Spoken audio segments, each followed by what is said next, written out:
Itong project na to, sinimula namin ng 2016, tapos ang phase 2 ay noong 2018, kasama namin ng Quezon City at Muntinlupa. Ang title ng project natin ay SOGIESC Inclusive Gender-Based Violence Intervention in the Philippines. Ang gusto naming mangyari kasi, lahat ng service providers sa gobyerno, lahat ng LGBTIQ groups, at saka kahit mga individual at kanilang pamilya, matutunan ng issue ng SOGIESC, ng mga LGBTIQ issues, at saka magkaroon na tayo ng serbisyo na hindi matatakot ang mga LGBTIQ persons na humingi ng tulong, lalong-lalo na pag nakaranas sila ng karahasan, abuso o diskriminasyon. Ang aim ng project natin ay mag-train ng mga first responders na tutugon sa mga LGBTI survivors ng gender-based violence mula sa 25 na mga syudad sa iba't ibang parte ng Pilipinas. Importante ang project na to kasi marami na kaming nakilala at narinig na mga cities, provinces at mga municipals na gustong magbigay ng maayos na serbisyo. Hindi lang nila alam paano. Of course, we would recommend this for other sectors and other cities to undergo the training. It is important because we need to create awareness that all human beings are created equal and should be involved in the growth of the community and the nation. Ang ating mga trainings ay ginawa nating hybrid upang mas marami tayong maabot kahit limitado ang ating pondo. So sa ganitong paraan, sa ating pagiging hybrid, ay siguradong accessible tayo sa mas maraming tao.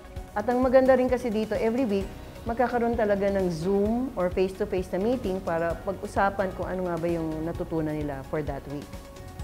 Ang ating mga target participants sa project na ito ay mga government employees, barangay, police, LGBTIQ members, schools, at companies. At lalo rin siyempre ang mga LGBTIQ community members.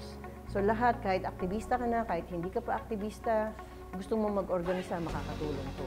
Actually, all aspects of the training program is needed and they are equally important. The participants though expressed their appreciation of the training which involved the SOGI because through that session made them realize their sexuality. The portion of the training that educated them about the laws that will protect the human rights of everyone. So dinagdag din namin dito ang topic ng affirmative counseling, psychological first aid, at saka yung self-care. Kasi marami tayong mga service providers na kulang sa pag-alaga din sa sarili habang nag-aalaga ng komunidad. I would encourage other cities to take part in this project because ang nagbe-benefit naman dito yung constituents natin and it will benefit the city if all sectors are involved in the development of the city. If we empower each and every one of us, mas maraming tutulong sa pagdating sa growth ng city because we need to have the perspective of all genders to develop programs that will benefit each and every citizen of the city. I don't think anyone should be left behind.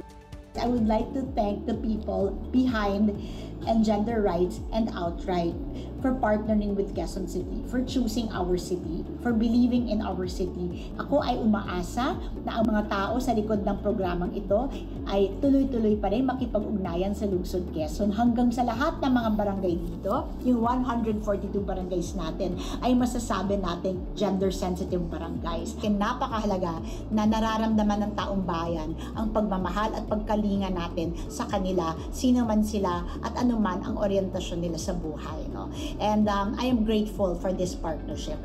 Panahon na lahat ng government service providers sa iba't ibang ahensya ay magkaroon ng malalim at may pusong serbisyo para sa lahat ng tao, kasama na ang mga LGBTIQ persons.